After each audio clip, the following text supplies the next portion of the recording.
ایک فاضل بادشاہ کے لڑکے کو علم سکھایا کرتا تھا اور بے تحاشا مارتا تھا اور بے حد ڈانٹ ڈپٹ کرتا تھا۔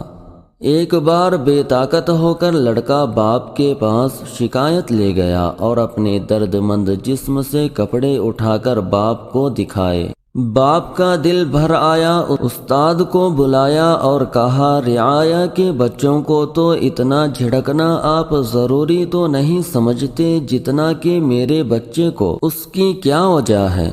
استاد نے عرض کیا، اس کی وجہ یہ ہے کہ سوچ سمجھ کر کلام کرنا اور اچھے کام کرنا عام طور پر تمام مخلوق کے لیے ضروری ہے اور بادشاہوں کے لیے خاص طور پر، اس وجہ سے کہ جو کام ان کے ہاتھ سے ہوگا اور جو کام ان کی زبان اور ہاتھ سے ہوگا اس کی شہرت ہر جگہ پہنچ جائے گی، اور عام لوگوں کے قول و فعل کا ایسا کچھ زیادہ اعتبار نہیں ہے۔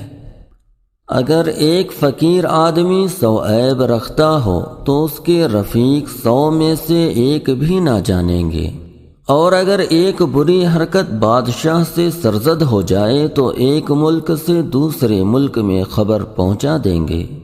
شہزادوں کے استاد کا فرض ہے کہ وہ اپنے مالکوں کے بچوں کے اخلاق سنوارنے میں کوشش اس سے زیادہ کرے جتنی عوام کے بچوں کے حق میں کرتا ہے۔ جس کو تو بچپن میں ادب نہ سکھائے، بڑے ہو کر نیکی اس سے اٹھ جائے گی۔